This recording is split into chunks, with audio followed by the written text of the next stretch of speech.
Hello, എല്ലാവർക്കും സുഖമല്ലേ? അപ്പം ഇന്നത്തെ ദിവസത്തിൻ്റെ പ്രത്യേകത എന്താണെന്നറിയോ? ഇന്ന് പെരുന്നാളിൻ്റെ തലേ ദിവസമാണ്. അത് കണക്ക് തന്നെ ഒരു വെള്ളിയാഴ്ച ദിവസമാണ്. വെള്ളിയാഴ്ച അറിയാലോ, അപ്പം അത് കണക്ക് തന്നെ നമ്മൾ കുളിച്ച് റെഡിയായിട്ട് നേരെ പള്ളിയിലോട്ട്.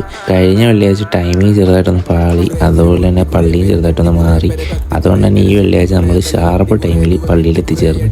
അങ്ങനെ നിസ്കാരമൊക്കെ കിട്ടി. അങ്ങനെ നിസ്കാരം കഴിഞ്ഞ് അപ്പം അതിനേക്കാളും നല്ല തിരക്കുണ്ടായിരുന്നു തോന്നി. പെരുന്നാളിൻ്റെ തലേന്നായതുകൊണ്ടാണോ എന്തോ, ഇനി എന്തായാലും നല്ല തിരക്കുണ്ടായിരുന്നു. അത് കഴിഞ്ഞിട്ട് പള്ളിയിലോട്ട് ഇറങ്ങി നോക്കുമ്പം പെരുന്നാൾ നിസ്കാരത്തിനുള്ള പ്രിപ്പറേഷനും കാര്യങ്ങളൊക്കെ എടുത്തിട്ടായിരുന്നു ഷീറ്റ് അടിച്ച്. പള്ളി പിന്നെ നേരെ വീട്ടിൽ വന്നപ്പം അനിയൻ താതിക്കുന്ന അവിടെ പോകാൻ വേണ്ടിയിട്ട്. എവിടേക്കാന്നല്ലേ, ഇറച്ചി മേടിക്കാൻ പോയി. എവിടെ പോകണേലും പുള്ളിയും വരും ഫ്രണ്ടിൽ. അങ്ങനെ അവനെയും കൂട്ടി നേരെ ഇറച്ചി വാങ്ങാൻ വേണ്ടിയിട്ട് പോയി. നാളെ പെരുന്നാളല്ലേ. അങ്ങനെ നമ്മൾ റീച്ച്ഡായി. ഈ പോത്തിനെ വെട്ടിക്കൊണ്ടിരിക്കുന്ന ബ്രോയാണ് എൻ്റെ ഡാഡി. അങ്ങനെ വാപ്പാടെ ഇറച്ചിയൊക്കെ മേടിച്ചു. പിന്നെ നിങ്ങൾ പരിചയപ്പെടേണ്ട മുതലുണ്ട്, ഇതാണ് അൻഷു. പുള്ളി എന്ന് വെച്ചാൽ ഒരു പൽപാൽ ദേവൻ മൈൻഡാണ്. ഒരു പോത്തിനെയൊക്കെ ഒറ്റയ്ക്ക് മറിച്ച് കളയും.